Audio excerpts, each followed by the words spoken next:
right, so I had this question the other day. Is vibe coding the end of web designers? Here's what I really think. So myself, I'm a web designer by trade. My first job I ever had when I went into the city of London was working at a branding agency, and I was designing websites. I was a pixel pusher. I used to design front-end websites for corporate businesses. We used to design the websites in Photoshop. So we used to literally create every single button manually. We used to typeset everything, create the visual hierarchy, everything. Then once the front-end design was ultimately signed off by the client, we'd then pass it over to the back-end coders who would sit there and literally code every single piece of the website from scratch. Now, when I look back on that process, I'm just like, holy crap, we have come so dang far. But ultimately the question, does vibe coding mean the end for designers? And to put it straightforwardly, the answer is not as simple as yes or no. And this is basically why. Having designed multiple sites using vibe coder tools now, and having watched loads of people who have no design ability whatsoever design sites as well, I'm convinced that being a designer and having a skilled eye for what is actually good and what is actually considered a useful design is actually more important now than it has ever been. So I would argue that web designers are actually more important now than ever before, more so from the UX standpoint and understanding the customer journey, understanding how people actually interact with web-based apps and websites is so important as a skill. But I think having the pure design eye of having to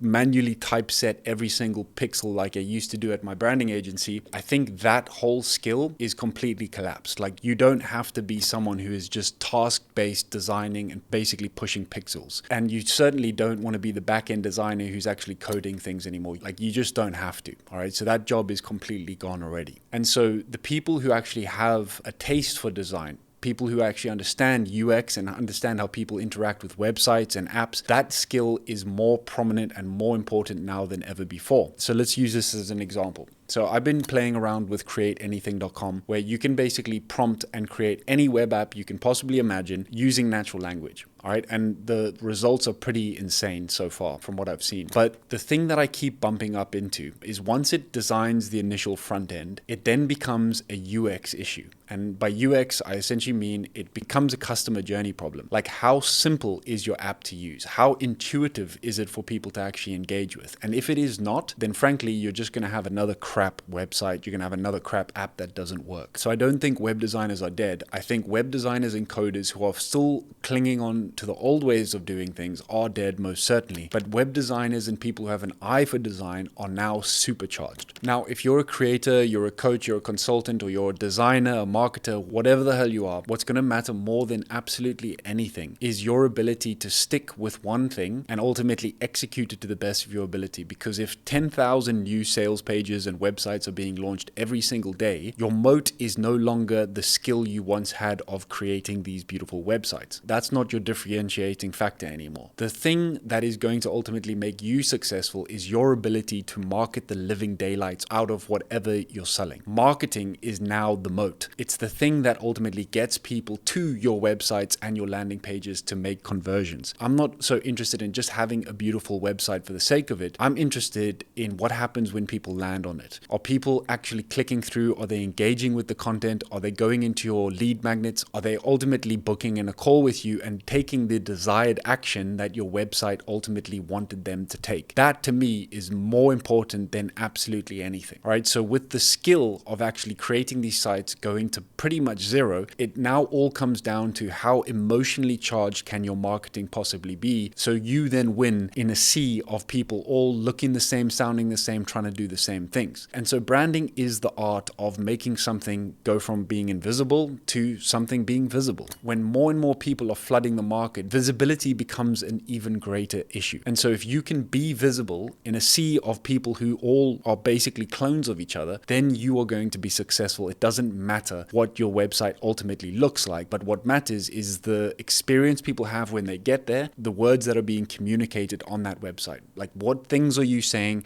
What images are you using using to ultimately differentiate yourself? What videos are you using, and what are you saying on those videos? Those things matter way more than just having a pretty looking digital brochure, in my opinion. And so if you're a website designer who's just good at creating eye candy, then, frankly, that's just not going to be good enough. But if you're a web designer who understands psychology, if you understand persuasion, if you understand what actually gets a person to buy in the first place, then you're going to be a web designer that is supercharged. Because right now, web designers, coders, marketers are all being fused into one single person. Whereas in the past, it was all multiple departments. Those are all managed by one person, the orchestrator.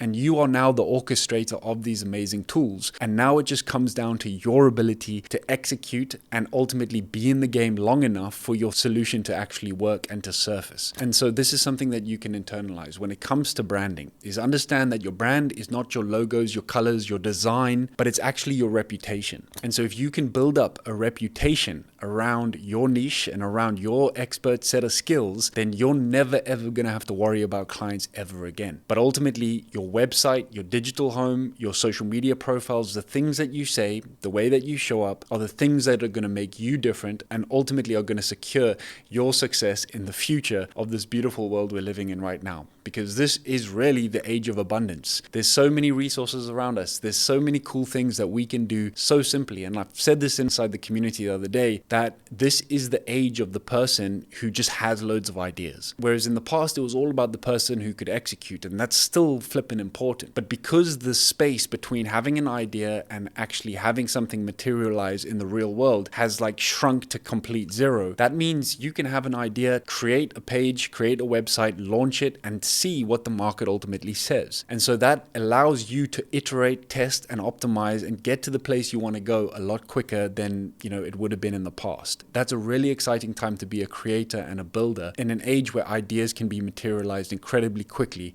with the power of AI. So to answer the question, do I think web designers are dead? Yes, in the traditional sense, but I also think there's an opportunity for web designers, coders, and people who are builders to be just supercharged on steroids if they want to be. Now, as someone who's a branding expert and a website building expert by trade, what this technology has allowed me to do is basically service more clients without spending more time in the business. And so what we've done is we've built a process and a product called Building a Digital Home, which is ultimately a multi-page website which connects with what we call evergreen content rooms, which are essentially articles and blogs which are AI optimized for AI search. And then we've got automation hallways, which is the back end and the engine underneath the digital home that keeps it running, keeps it optimized, ensures people are getting emails nurtured over time, which turns your whole digital presence into a living, breathing ecosystem. Now, what we're doing is we're selling this as a service to other clients. We're setting up their digital homes, their automation hallways, their evergreen content rooms. And so just the other day, we signed a client for $2,000 per month, where we're essentially building their digital home and guiding them through the process of getting it set up and running. And this is a service that you can sell for $500 a pop, $1,000 a pop, $1,500 a pop. You decide, because there are loads of people out there with a lot of money who don't want to do this. They don't want to do the technical thing. So if you're someone with an eye for design, if you're someone who is willing to learn these new tools and ultimately apply them, this is a service that you can sell incredibly easily. And so this is a process that we teach everyone inside of our school community for literally $7 a month. Now, the $7 a month gets you access to the standard membership, which is getting the digital home up and running using AI. So you can literally take that whole process and resell it to any clients that you want and make a 10 to 100x return on your $7 a month subscription. Now, if you want to take things even further, you can get into our premium membership and get coached by us on how to set up automation hallways, evergreen content rooms, and ultimately resell that to your own clients. One of the business ideas I had around this was actually going to local businesses and saying, hey, look, I redesigned your website. Here's a link. You send them a link that you just vibe coded using our process, and then they just have to pay $500 to basically access it. You then set it up for them, you finish the site, help them with the copywriting, connect it to their Google business account, and then ultimately get the automation hallways set up so that your client ends up being referenced by AI search,